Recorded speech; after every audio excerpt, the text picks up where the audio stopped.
ต่อไปนี้ก็จะได้พูดต่อเรื่องความทุกข์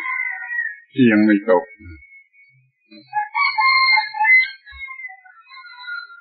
ขอบอกกล่าวเป็นพิเศษว่าเรื่องพุทธศาสนาที่สำคัญหรือลึกซึ้งท่านมันอยู่ที่เรื่องอัตตาอนัตตาเรื่องตัวตนเรื่องหรือไม่ใช่ตัวตนท่านต้องเข้าใจคำว่าเบญจขันธ์ที่ประกอบด้วยอุปาทานเป็นทุกข์ที่เป็นใจความสำคัญหรือหัวใจของพุทธศาสนาขอพยายามเข้าใจคำนี้ให้ดีที่สุดอุปาทานขันธ์ทั้งห้าเป็นตัวทุกข์มันมีเรื่องสองเรื่องรวมกันอยู่ตัวเบญจขันธ์ล้วนๆเบญจขันธ์ล้วนๆที่ไม่มีอุปาทานไม่ได้เป็นทุกข์ทรมานอย่างเจ็บปวดเพียงแต่ว่ามีลักษณะแห่งความทุกข์ในความหมายอีกความหมายหนึ่งทุกข์คำนี้ก็มีลักษณะแห่งความทุกข์ขันธ์ทั้งห้ามีลักษณะแห่งความทุกข์คือไม่เที่ยงเปลี่ยนแปลงอย่างนี้เรียกว่ามีลักษณะแห่งความทุกข์นั่นไม่ใช่ความหมายสำคัญอะไรแต่ถ้าว่าเขามีอุปาทานเข้าไปรวมอยู่ในเบญจขันธ์มันจะมีความทุกข์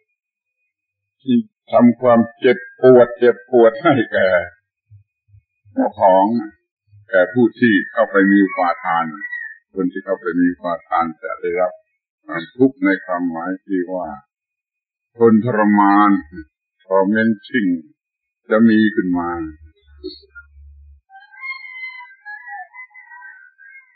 ในหมวดแรกที่ว่าความเกิดความแก่ความเจ็บความตายเป็นทุกข์มันจะเป็นทุกข์ต่อเมื่อมันมีอุปาทานว่าความเกิดความแก่ความเจ็บความตายของเราถ้ามันเป็นความเกิดความแก่ความเจ็บความตายของธรรมชาติไม่มาเป็นของเราไม่เกี่ยวกับเราไม่ได้ยึดถือว่าเป็นของเรามันก็เพียงแต่มีลักษณะแห่งความทุกข์แต่มันไม่ได้เป็นความทุกข์ทรมานแก่จิตใจของเราเกิดแก่เจ็บตายจะเป็นทุกข์ต่อเมื่อเราไปโง่ไปอุปาทานไปยึดถือว่าของเราหรือว่าตัวเราเกิดแก่เจ็บตายหรือเกิดแก่เจ็บตายของเรานี่ก็มันมีความหมายอยู่ที่ว่าเป็นขันธ์ที่มีอุปาทานเป็นตัวทุกข์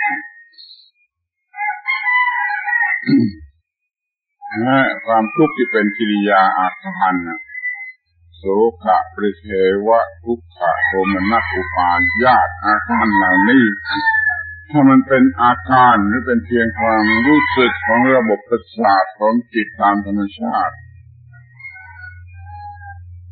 ไม่มีความรู้สึกว่าโ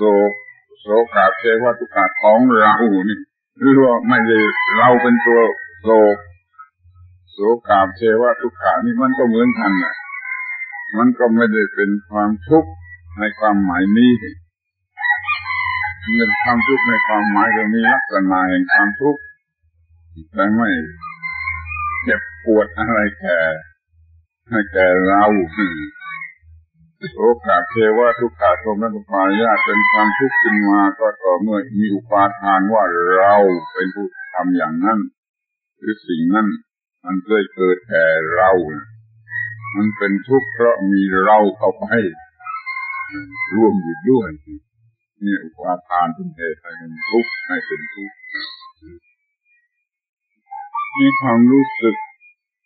ทุกข์ที่มาจากตัณหาเราพบกันเข้ากับสิ่งที่ไม่รักเราพลาดจากสิ่งที่เรารักแล้วเราต้องการอย่างไรแล้วเราก็ไม่ได้ มันมีความหมายอยู่ที่ตัวเราเรารู้สึกว่าเราพบกับสิ่งไม่รักพลากจากสิ่งที่รักถ้ามันไม่มีความรู้สึกว่าเป็นตัวเรามันจะพบกันอย่างไรมันจะจากกันอย่างนั้นมันก็ไม่มีความทุกข์เดี๋ยวนี้มันมีความรู้สึกว่าเราพบกับสิ่งนั้นที่เราไม่รักหรือว่าพลากจากสิ่งที่เรารักมันมีส่วนที่เป็นปัญหาต้องการอย่างนั้นต้องการอย่างนี้ต้องการอย่างโน้นเราเป็นผู้ต้องการแล้วเราก็ไม่ได้มันมีความหมายแห่งอุปาทานก็ไปรวมอยู่ด้วยเสมอมันจึงเป็นความทุกข์ตัวอย่างเช่นว่า เราพบกับศัตรูคนที่เป็นศัตรูของเรา มันมีความรู้สึกว่าเรานั่นศัตรูของเรามันมีเราเข้ามาอย่างนี้มันจึงเป็นทุกข์ถ้าคนที่เป็นศัตรูของเราแต่เราลืมไปแล้วว่ามันคนที่เป็นศัตรูของเรามันจะเห็นกันจะมันนั่งอยู่ด้วยกันมันก็ไม่รู้สึกเป็นทุกข์ความหมายของตัวเราของเรามันไม่มีคนที่เรารักก็เหมือนกันถ้าเราลืมไปก็ไม่มีความรู้สึกว่าพลาดจากของรักถ้าเราไม่ได้มีตัวเราเป็นผู้ต้องการมาเป็นของเรามันก็มันมีความหมายอะไรที่ว่าจะได้หรือจะไม่ได้จะได้ไม่ได้มันก็เท่ากัน มีความรู้สึกว่าตัวเราคืออุปาทานเข้าไปเกี่ยวข้องมันจึงมีความรู้สึกว่าพบกับสิ่งที่ไม่รักพลากจากสิ่งที่รักไม่ปรารถนาสิ่งใดก็ไม่ได้สิ่งนั้น มันมีอุปาทานว่าเราว่าของเราเป็นตัวเหตุให้เกิดทุกข์คนที่เป็นศัตรูของเราไม่ชอบนะเพียงแต่เราได้ยินชื่อของเขาไม่ได้เผชิญหน้ากันเพียงแต่ได้ยินชื่อของเขามีใครออกชื่อเขาให้เราได้ยิน หรือเพียงแต่เราเห็นชื่อของเขาในหน้าหนังสือพิมพ์เราก็มีความทุกข์ในความหมายที่เราเกลียดเราโกรธเป็นความทุกข์ที่ทรมานใจเรามันมีความหมายแห่งตัวตนนั่นเป็นเหตุให้เกิดทุกข์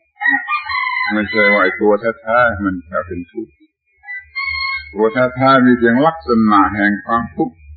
ไม่ได้เกี่ยวกับเราถ้ามีความหมายว่าเราว่าของเราเข้าไปเกี่ยวข้องด้วยมันก็เป็นทุกข์แก่ตัวเราผู้มีความรู้สึกว่าเราว่าของเราศัตรูของเราคนรักของหรือสิ่งที่เราต้องการ เรามาดูที่ขันธ์ทั้งห้ากันอีกครั้งหนึ่ง ที่ว่ารูปขันธ์เรื่องของรูปทั้งหมดbodily system ทั้งหมดที่เกี่ยวกับรูปของร่างกายมันเป็นร่างกายที่เราไม่ได้ยึดถือว่าร่างกายของเรามันก็ไม่มีความทุกข์ชนิดที่เขาทรมานให้เป็นทุกข์หรือเจ็บปวดมันก็มีลักษณะที่ว่าดูแล้วมันก็เป็นทุกข์ของร่างกายแล้วมีอะไรมาทำแก่ร่างกายเราไม่ได้รู้สึกว่ามันเป็นเพียงแก่ร่างกายมันรู้สึกว่ามันทำแก่เราเช่นมีดบาดนิ้วมือเนี่ยมันไม่ได้รู้สึกว่ามีดบาดนิ้วมือแต่มันรู้สึกว่ามีดบาดกูไม่ใช่มีดบาดนิ้วมือ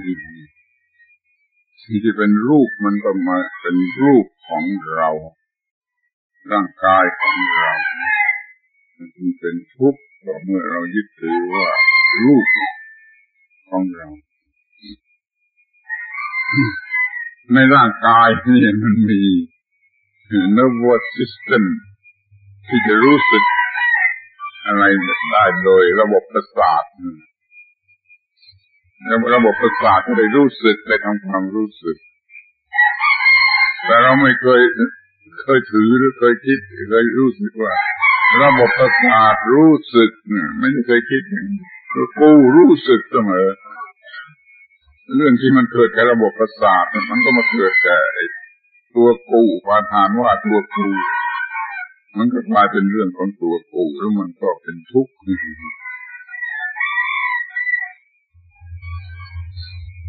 ถ้าความรู้สึกว่าตัวตนมันเข้มข้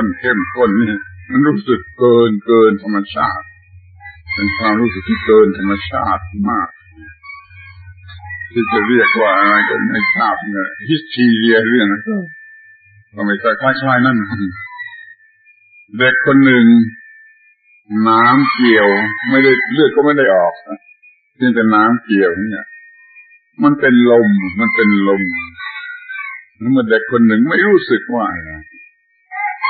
เด็กคนหนึ่งมันมีความรู้สึกนี่มากเกินไปน้ำเกี่ยวเท่านั้นมันจะรู้สึกว่าจะตายแล้วก็เป็นลม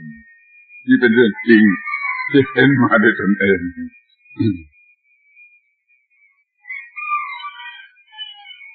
เมื่อเล็กๆเป็นเด็กเล็กๆด้วยกันมีเพื่อนไปเล่นที่กองขยะแล้วก็ไปทำให้น้ำมือแดงที่ติดอยู่ที่กระดาษมันติดก็ที่นิ้วมือมีสีแดงติดอยู่ที่นิ้วมือเด็กคนนั้นวิ่งไปหาแม่ที่บ้านว่าเขาจะตายแล้วสีแดงนี่ก็คิดว่าเป็นเลือดแล้วเขาจะตายวัตถุแท้ๆถูกยึดถือมาเป็นความหมายแห่งตัวตนแล้วก็เป็นทุกข์เพราะอุปาทานนี่รูปขันธ์ล้วน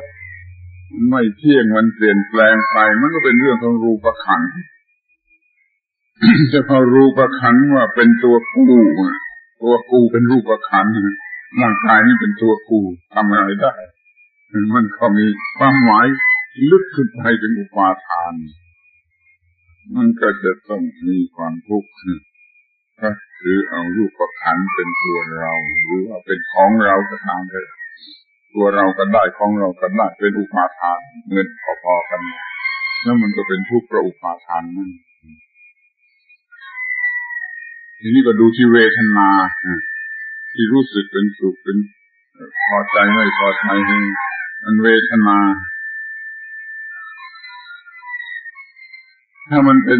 ถ้าเราเห็นรู้สึกว่ามันเป็นเพียงเมคานิซึมของระบบประสาท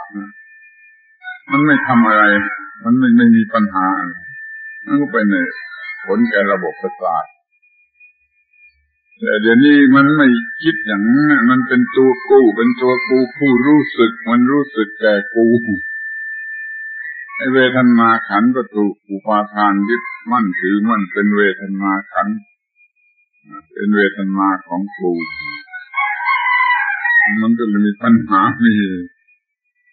เรื่องยุ่งยากลำบากและเป็นทุกข์แก่ตัวกูจริงๆถ้าเราไม่ใช่มีตัวจริงแต่มันรู้สึกได้ในความรู้สึกมันก็เป็นทุกข์เพราะเวทนาที่ถูกยึดถือว่าเป็นตัวกูหรือของกูมันไม่เป็นของจริงมันเป็นความสำคัญผิดความโง่ความสำคัญผิดบางทีมันก็เวทนาขันธ์เป็นตัวกูเวทนาขันธ์เป็นผู้รู้สึก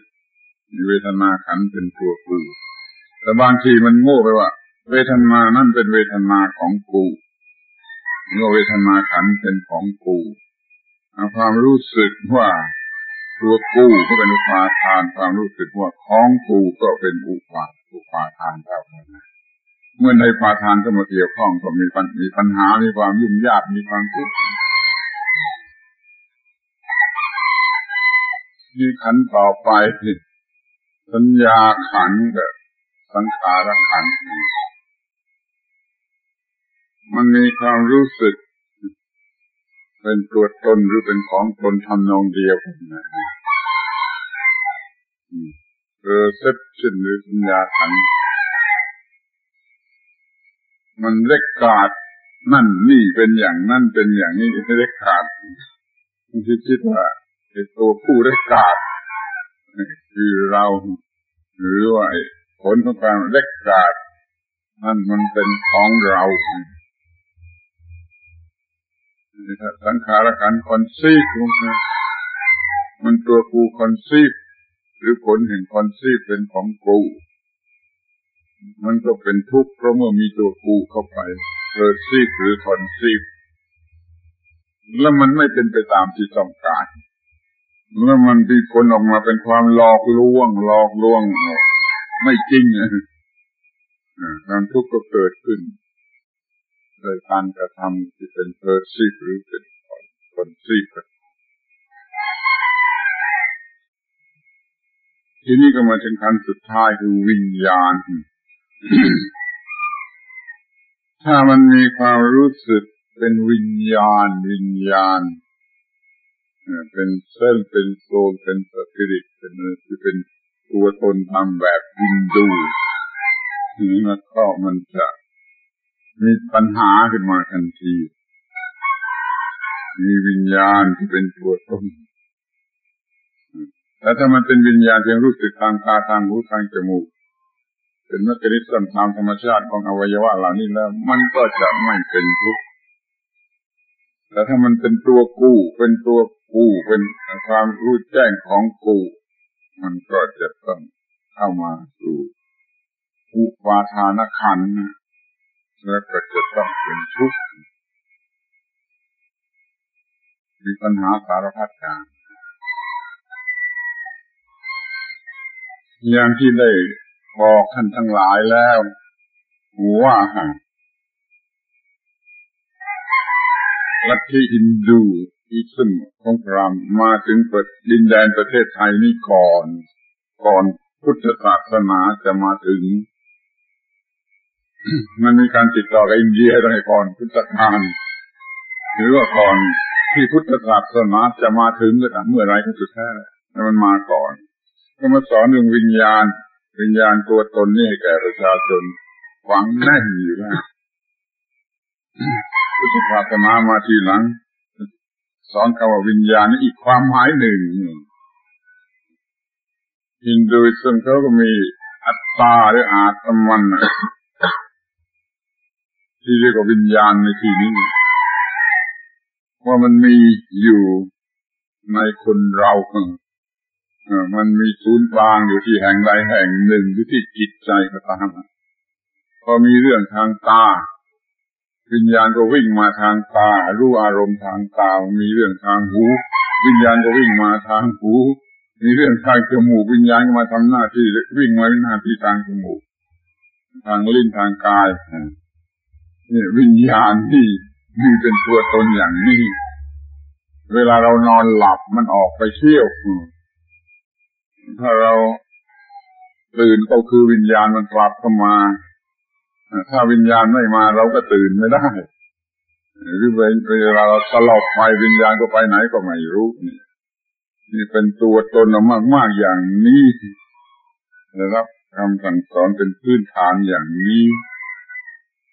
ในประเทศที่ได้รับวัฒนธรรมทางศาสนาจากอินเดียชนิดนี้ในเมืองฝรั่งไม่ทราบจะรู้สึกเรื่องตัวตนกันอย่างไรมันอาจจะมีความรู้สึกหรือคำสั่งสอนที่คล้ายๆกันก็ได้เพราะมันมีคำว่าสปิริตหรือมีคำว่าโซลว่าเส้นอะไรอยู่เหมือนกันนี่ขอให้เข้าใจว่าวิญญาณที่เป็นเส้นเป็นโซลนั่นมันอวิชชาวิญญาณที่เป็นเพียงเมคานิซึมของออร์แกนในตาหูจมูกลิ้นกายนี่คือวิญญาณที่ไม่ถูกหลอกวิญญาณที่รู้จักโดยแท้จริงที่ไม่มีอุปาทาน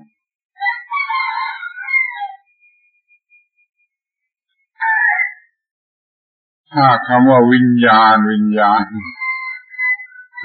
แปลว่าโซลหรือแปลว่าเซลฟ์หรือเป็นอีโกอิติคอนเซปต์ใดๆก็ตามไม่ใช่วิญญาณในพุทธศาสนาถ้ามันเป็นเพียง momentary consciousness นี่วิญญาณในพุทธศาสนา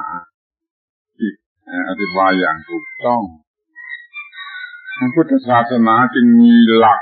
รวมทั้งหมดว่าถอนความรู้สึกว่าตัวตนหรือของตนออกไปเสียจากขันธ์ทั้งห้า ขอท่านจำคำนี้ให้ดีที่สุดสำคัญที่สุดว่าพุทธศาสนาแท้จริงแท้เดิมแท้นั่นคือคำสอนเรื่องถอนความรู้สึกที่เป็นอุปาทานเสียจากขันธ์ห้าแล้วเป็นขันธ์ห้าที่ไม่มีอุปาทานและก็ไม่มีความทุกข์นี่คือหัวใจของพุทธศาสนา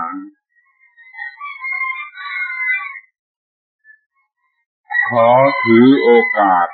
พูดเสียตรงนี้เลยประหยัดเวลาทางเข้าใจง่ายท่านทั้งหลายถูกหลอกให้เที่ยวซื้อสินค้าที่ปิดฉลากต่างๆกันเป็นของหลอกให้เข้าใจผิดเช่นท่านจะต้องซื้อหนังสือว่า Buddhism in Thailand, Buddhism in Ceylon, Buddhism in Burma, Buddhism in Tibet, in China, in หลาย Buddhism นี่คือมันติดป้ายหลอกพระพุทธศาสนาแท้จริงมีอย่างเดียวเอาอุปาทานออกไปจากขันธ์ห้าเถรวาทก็ดีมหายานก็ดีเซนบุดดิซึมก็ดีอะไรก็ดีไม่มีเรื่องอื่นนอกจากเอาอุปาทานออกไปจากขันธ์ห้านั่นก็เที่ยวเสียเวลาศึกษาพุทธศาสนาในเมืองไทยในลังกาในทิเบตแล้วท่านก็ยังไม่พบพุทธศาสนาที่แท้จริงคือพบเปลือกของมันเรื่องวิญญาณอย่างนั้นเรื่องวิญญาณอย่างนี้เรื่องพิธีรีตองต่างๆนานามันบวกเอาไอ้วัฒนธรรมบ้าๆบอๆของประเทศนั่นเข้าไปใส่เข้าไปเป็นพุทธศาสนาถึงเนื้อแท้มีเทียบแท้จริงแท้ๆคือเอาอุปาทานออกจากขันธ์ห้ามาพยายามตรวจดูสูตรใหญ่ๆยาวๆสำคัญของมหายานตอนต้นสูตรมันเรื่องบ้าๆที่ไหนก็ไม่รู้พอไปจบตอนสุดท้ายสูตรจะเอาอุปาทานออกจากขันธ์ห้าอย่างนี้เลยกันทุกสูตรแม้สูตรของมหายานที่จะยืดยาวท่านอย่ามีพุทธศาสนาอย่างนั้นอย่างนี้อย่างโน้นประเทศนั้นประเทศนี้แหละมันมีพุทธศาสนาอย่างเดียวของพระพุทธเจ้าเอาอุปาทานออกไปจากขันธ์ห้าท่านทั้งหลายบรรดาที่นั่งอยู่ที่นี่ถ้าใครอยากจะไปศึกษาพุทธศาสนาที่ทิเบตแล้วก็ขอให้เข้าใจเรื่องนี้เข้าใจเรื่องนี้ดีๆไม่มีเถรวาทไม่มีมหายานไม่มีเซนบุดดิซึมไม่มีวัฏยานไม่มีอะไรมีคำเดียวว่าดึงอุปาทานออกมาเสียจากขันธ์ห้าดึงอุปาทานออกมาจากขันธ์ห้านี่คือตัวแท้พุทธศาสนานอกนั้นเป็นเรื่องเติมเข้ามาให้มันดูแปลกประหลาดจนเป็นของลึกซึ้งเข้าใจไม่ได้เป็นที่เชื่อหรือยอมรับกันว่าในทิเบตเนี่ยมีคัมภีร์สูตรคัมภีร์ที่แปลยากที่สุดเข้าใจยากที่สุดเหลืออยู่ที่นั่นมากเพื่อนของเราคนหนึ่งฉลาดมากอย่าเอาชื่อกันเลยเขากำลังหลงไหลที่จะแปลไอ้คัมภีร์สูตรทิเบตที่แปลยากที่เข้าใจยากนี่ออกมาให้ได้เขาจะไม่พบอะไรที่เป็นพุทธศาสนามันพบแต่ความคำอธิบายแปลกๆลึกๆซึ่งตามแบบของที่นั่นแต่โบราณมาแล้วจะไม่พบหัวใจของพุทธศาสนาหัวใจนั้นมีแต่ดึงอุปาทานออกมาจากขันธ์ทั้งห้าท่านต้องศึกษาพุทธศาสนาในชีวิตในขันธ์ทั้งห้าที่เป็นตัวชีวิตเอาขันธ์ทั้งห้าเป็นตัวคัมภีร์สำหรับศึกษาให้เห็นว่าอุปาทานอย่างไรขันธ์ห้าอย่างไรขันธ์ห้าล้วนไม่มีอะไรคนอย่างไรแล้วขันธ์ห้าที่มีอุปาทานก็ไปคนเป็นอย่างไรศึกษาอย่างนี้จะศึกษาพุทธศาสนาที่แท้จริงแล้วไม่ต้องไปที่เบตไม่ต้องไปจีนไม่ต้องไปมองโกเลียที่มันยังมีอะไรลึกลับมาศึกษาจากภายในตัวเองรู้จักขันธ์ทั้งห้า รู้จักอุปาทานที่มีในขันธ์ทั้งห้าจะพบพุทธศาสนาที่เป็นของแท้ของจริงหรือหัวใจที่จะดับทุกข์ได้แต่ถึงอย่างไรก็ดีเราก็ยอมรับนะว่ามันมีความแตกต่างกันจริงระหว่างพุทธศาสนาที่ทำขึ้นใหม่ๆแปลกๆกันนะถ้าเป็นเถรวาทมันพูดตรงไปตรงมาแล้วในขอบเขตจำกัดถ้าไม่มีปัญญาแล้วก็รู้ไม่ได้ที่พวกมหายานเข้าใจกว้างก็จะทำให้มันกว้างออกไปจนถึงคนโง่คนกลางถนนยายแก่อะไรก็รู้ได้เขาจึงบัญญัติทฤษฎีอย่างมหายานจึงใช้คำมหาคือกว้างไกลออกไปจะเอาคนโง่ทั้งหมดไปด้วยได้นี่เขาคิดอย่างนี้ทีนี้เซนมาถึงโอ้ไม่เอาท่านจะเอาแต่คนที่ฉลาดที่สุดเนี่ยที่ลัดสั้นที่สุดสำหรับคนฉลาดที่สุดมันจะมีแบบเซนขึ้นมาที่แบบวัจรยานก็อริยานก็มีพวกที่น่าสนใจสวยสดงดงามน่าสนใจ attractive ที่สุดแก่การศึกษาก็มีขึ้นมามีความต่างอย่างนี้มีอยู่จริงแต่ว่าแล้วในที่สุดมันต้องเข้าไปสู่จุดเดียวที่ว่าเอาอุปาทานออกมาจากขันธ์ห้านั่นเป็นความมุ่งหมายในโลกปัจจุบันโลกยุคเทคโนโลยียุคปรมาณูยุคอวกาศคือยุคปัจจุบันนี้ไม่ต้องสนใจพุทธศาสนาในแง่อื่นใดสนใจแต่เพียงว่าดึงอุปาทานออกมาจากขันธ์ทั้งห้าอย่างไรเท่านั้นพอแล้วไม่ต้องไปที่ไหนศึกษาจากภายในอย่างวิทยาศาสตร์อุปาทานเกิดขึ้นอย่างไรดึงอุปาทานออกไปเสียอย่างไรหรือห้ามอุปาทานไม่ให้เกิดอย่างไรนี่เป็นพุทธศาสนาแท้จริง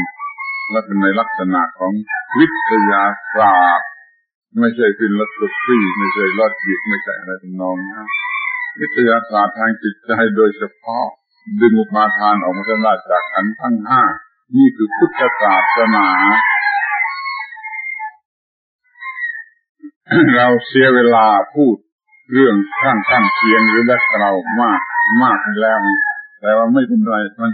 ช่วยให้เข้าใจพุทธศาสนาแท้จริงโดยเร็วให้สรุปความว่าความทุกข์เกิดต่อเมื่อมีอุปาทานเมื่อมีอุปาทานจึงจะเป็นตัวทุกข์ที่เป็นปัญหาถ้าไม่ถึงนี้ยังไม่ใช่ตัวความทุกข์ที่แท้จริงนี่ขอให้เข้าใจว่าความรู้สึกเจ็บปวดนี่ที่ยังไม่มีอุปาทานนี่ไม่ใช่ความทุกข์ที่แท้จริงเราถูกกระทำให้เจ็บปวดถ้ามันเป็นเพียงแต่การกระทำที่นั่นตามธรรมชาติก็เป็นเพียงความรู้สึกเจ็บปวดที่นั่นต่อเมื่อใดอุปาทานมีว่ากูเจ็บปวดของกูจะตายไอ้ความทุกข์อันนี้ที่เล็กนิดเดียวจะขยายออกเป็นความทุกข์มหาศาลทุกข์ที่รู้สึกตามธรรมชาติของระบบประสาทเนี่ยไม่มีปัญหาอะไรแต่พอเอามาเป็นตัวกูของกูเป็นความทุกข์มหาศาลเป็นบ้าบ้างตายเพราะความกลัวบ้างความทุกข์ที่แท้จริงมาจากอุปาทานพระพุทธเจ้าท่านต้องการให้เข้าใจเรื่องนี้ง่ายๆโดยง่ายนะท่านก็ให้อุปมานิยายที่เป็นอุปมาเป็นซิมโบลิว่ามีลูกศรอยู่สองชนิดลูกศรอันหนึ่งลูกศรเฉยๆลูกศรตามธรรมดาลูกศรอันหนึ่งอาบยาพิษย้อมด้วยยาพิษบุรุษคนหนึ่งก็ถูกลูกศรธรรมดาแทงเขาก็เจ็บปวด เพียงเท่านั้นแหละเป็นความรู้สึกของ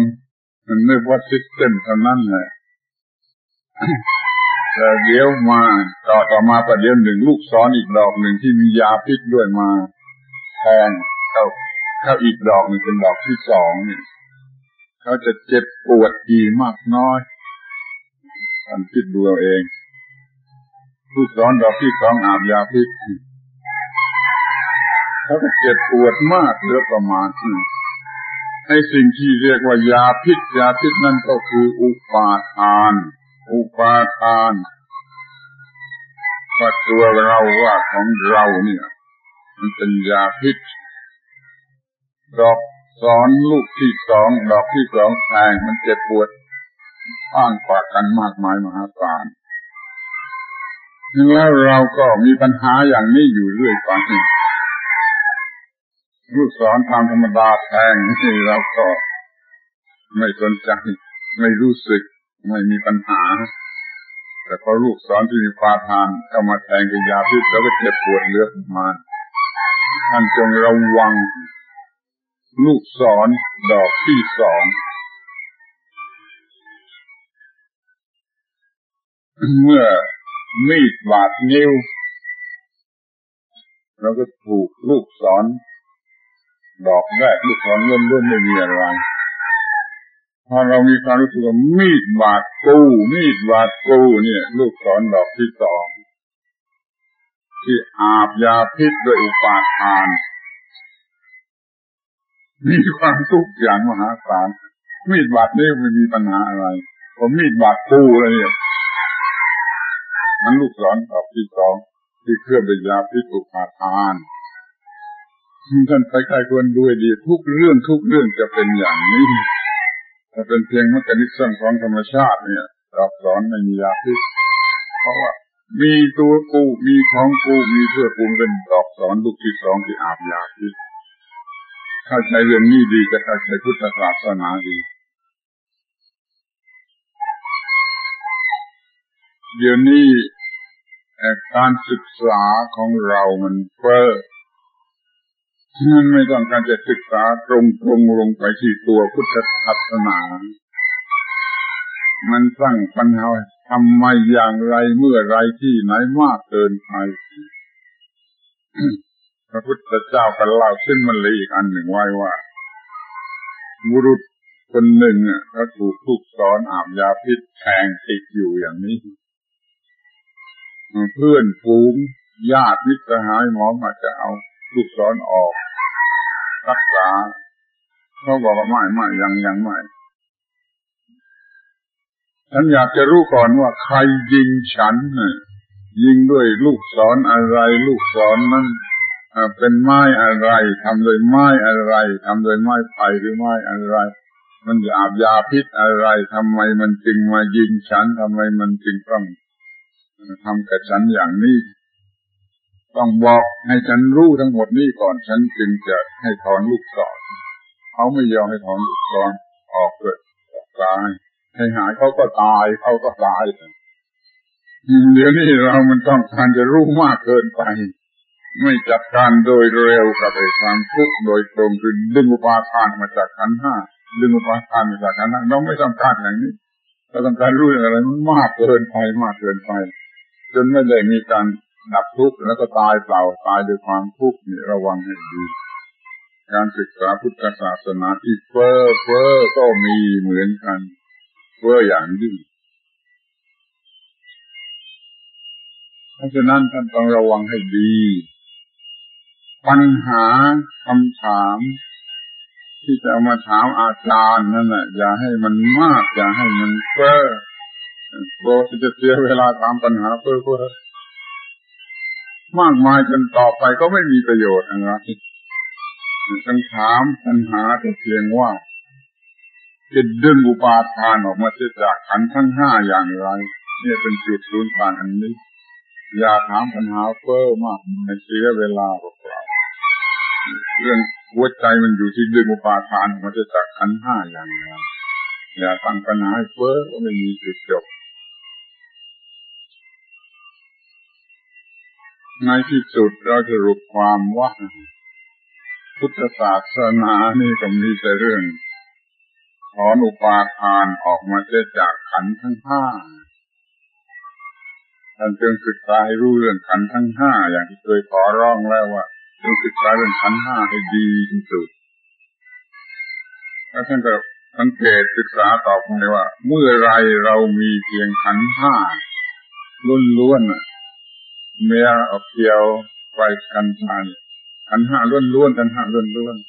ๆเมื่อไรเรามีขันธ์ห้าที่ประกอบอยู่ด้วยอุปาทาน attachment วิปัสสนาไม่ต้องไปศึกษาที่ไหนวิปัสสนาศึกษาด้วยขันธ์ห้าเวลานี้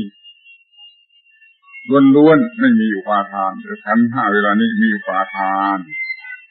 รู้จักสิ่งที่เรียกว่าอุปาทานให้ดีๆแล้วก็พยายามจับทำให้ขันธ์ห้านี้มันปราศจากอุปาทานอยู่เรื่อยแล้วความทุกข์ก็จะไม่มีโดยประการทั้งปวงมันมีสมคณิตซ้ำทางระบบประสาททางร่างกายนั้นไม่เท่าไรหรอกเป็นเรื่องเล็กๆเป็นเรื่องเล็กน้อยแต่ถ้ามันมีอุปาทานเข้ามาแล้วมันเป็นเรื่องทั้งหมดของความทุกข์ผู้ประสบความสำเร็จสูงสุดในพุทธศาสนาเนี่ยเราเรียกว่าพระอรหันต์พระอรหันต์ท่านอยากเข้าใจพระอรหันต์ยุ่งยากลำบากมากมายเข้าใจว่าพระอรหันต์ท่านมีแต่เพียงขันธ์ห้าล้วนๆไม่มีอุปาทาน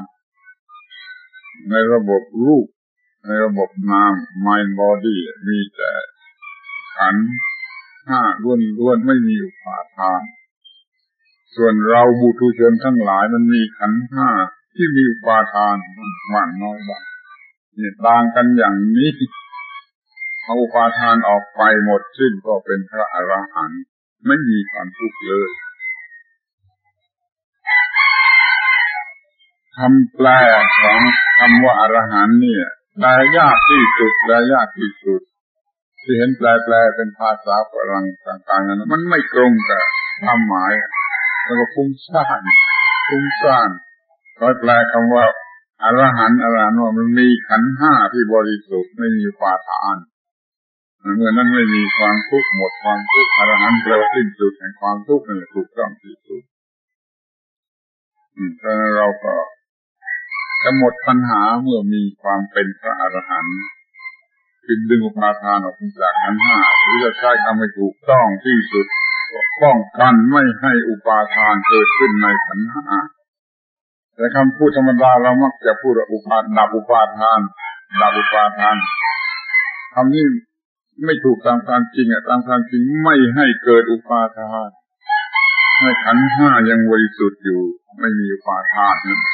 การปฏิบัติที่ถูกต้องเนี่ยป้องกันไม่เกิดอุปาทานคำนี้ถูกต้องส่วนดับอุปาทานนี่มันยุ่งยากลำบากมีความหมายที่เข้าใจยากป้องกันไม่ให้เกิดอุปาทานเพื่อรู้ธรรมะแล้วก็มีความไม่ประมาทหมายถึงป้องกันไม่ให้เกิดอุปาทานนั่นคือความไม่ประมาทขอสนใจที่พูดว่าไม่ประมาทเป็นความหมายที่สำคัญไม่ประมาทนี่ก็หมายความว่ารีบทำเป็นการด่วนเอาอุปาทานออกไปรีบทำเป็นการด่วนเหมือนกับไฟไหม้บ้านเราต้องรีบดับเราจะไม่มัวไปรอว่าใครเป็นผู้จุดไฟเขาจุดไฟด้วยเรื่องอะไรใครใช้น้ำมันเบนซินของบริษัทไหนใช้ไม้ขีดไฟของบริษัทไหนนี่มันเรื่องบ้ามันไม่ต้องไปรู้เรื่องเหล่านั้นแต่ว่าดับไฟอย่างไรรีบดับเถอะนี่เขาให้รีบดับอุปาทานหรือดับทุกข์เป็นการรีบด่วนในเรื่องใดๆทั้งหมดอาตมากลัวว่าท่านทั้งหลายจะเสียเวลาในเรื่องนี้มากเกินไปจะเสียเวลาในเรื่องการศึกษาที่ไม่จำเป็นตั้งคำถามที่ไม่จำเป็นเสียเวลามากเกินไปจึงพูดรวบรัดว่ามีสิ่งเดียว เอาอุปาทานออกจากขันธ์ทั้งห้านี่สรุปความเรื่องความทุกข์มันเป็นทุกข์เพราะมีอุปาทานจงรู้จักอุปาทานจงรู้จักขันธ์ห้ารู้จักวิธีเอาอุปาทานออกมาจากขันธ์ห้าขอให้เราสนใจกันแต่เรื่องนี้ไอ้ที่เรียกว่าอานาปานสติอานาปานสติเนี่ยคือวิธีเอาอุปาทานออกมาจากขันธ์ห้าท่านทั้งหลายก็ตั้งใจดีอยู่แล้วที่จะศึกษาอานาปานสติจะเป็นวิธีที่เอาอุปาทานออกมาจากขันธ์ห้า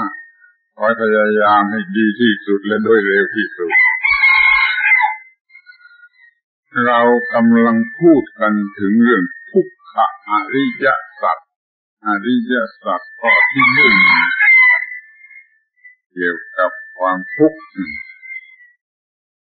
ถ้าพูดทางภาษาแล้วมันก็ยุ่งยากลำบากเพราะว่าคำว่าทุกขะนี่คำเดียวนี่ทุกขะนี่แปลว่าตัวความทุกข์ที่ทำความทรมานเจ็บปวดให้แก่เราก็ได้แล้วก็ว่าทุกนี่แปลว่านำมาซึ่งความทุกข์เป็นเหตุเป็นปัจจัยอะไรที่จะนำมาซึ่งความทุกข์ก็ได้แล้วก็ว่าทุกขานี่มันแปลว่ามันมีลักษณะแห่งความทุกข์มีแคเรคเตอริสติกของความทุกข์แต่มันยังไม่ใช่ตัวทุกข์อย่างนี้ก็ได้อย่างนี้เป็นความลำบากของภาษาที่ใช้ไม่ถูกใช้ไม่ถูกไม่พอเนี่ยมันลำบากในการศึกษานี่อย่าเอาความทุกข์แบบไหนเลยเอาความทุกข์แบบที่มันทรมานทางจิตใจเป็นทางสปิริตวลนี่